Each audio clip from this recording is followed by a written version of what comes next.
রাসূলুল্লাহ সাল্লাল্লাহু আলাইহি ওয়াসাল্লাম বলেন, লিস-সাইমি ফারহাতান, রোজাদার ব্যক্তির জন্য দুইটা খুশির সংবাদ। ফারহাতুন ইনদা ফিতরিহি ওয়া ফারহাতুন ইনদা লিকাই রাব্বিহি। মুহাদ্দিসিন ইকরাম বলেন, ফারহাতুন ইনদা ফিতরিহি, একটা হলো আনন্দময় মুহূর্ত রোজাদার ব্যক্তির, সেটা হলো ইফতারের সময়। যখন তার সামনে এত আইটেম থাকে তারপরেও সে মুখে দেয় না। বাড়ির ভিতরে ঘরের মধ্যে কেউ নাই, বাড়িতে ঠান্ডা, ফ্রিজের মধ্যে ঠান্ডা পানি আছে, শরবত আছে, আপেল, মালটা, কমলা সব কিছু ফ্রিজের নরমালে রাখা আছে, বাড়িতে কেউ নাই, বিবিটাও ঘরের মধ্যে নাই, এরপরও একটা বের করে খায় না, এক গ্লাস শরবতও পান করে না। কেন? আল্লাহ তাআলার ভয়। দুনিয়ার কেউ দেখতেছে না, কিন্তু আমার আল্লাহ তো ঠিকই দেখতেছে। এই ব্যক্তি বিকালবেলা যখন তার সামনে ইফতারির এত আইটেম যখন সামনে থাকে, থাকার পরও সে মুখে দেয় না, কখন আল্লাহর হুকুম হবে ওই সময় আমি মুখে দেব।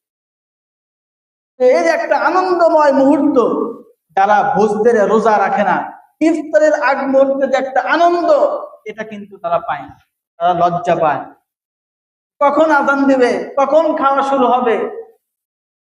কিন্তু যারা রোজা রেখেছে সারাদিন, আল্লাহ তাআলার হুকুম যারা পালন করেছে, তারা ইফতারের আগ মুহূর্তে আনন্দ উপভোগ করে।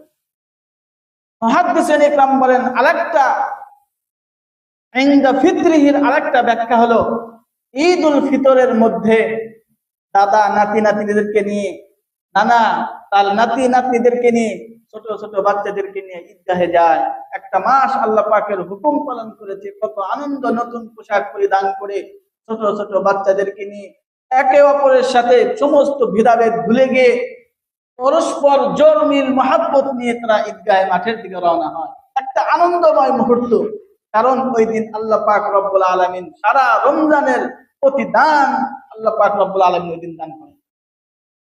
তো ইনদা ফিতরিহি, ফিতরুন শব্দের অর্থ দুইটা, একটা হলো ইফতারের সময় আনন্দময় মুহূর্ত, আরেকটা হলো ঈদুল ফিতরের দিন রোজাদার ব্যক্তির আনন্দময় মুহূর্ত, আল্লাহ পাকের পক্ষ থেকে তারা পুরস্কার প্রাপ্ত হয়। দ্বিতীয় নাম্বার, ইনদা লিকাই রাব্বিহি, কাল কিয়ামতের ময়দানে রোজাদার ব্যক্তিরা সরাসরি আল্লাহ পাক রব্বুল আলামিনের সাথে সাক্ষাৎ করবে।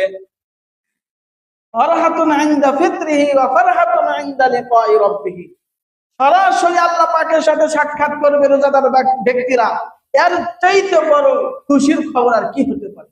আমি জান্নাত দিয়ে কি করব যদি আমার আল্লাহ পাকের সাথে দিদার না হয়, সাক্ষাৎ না হয়?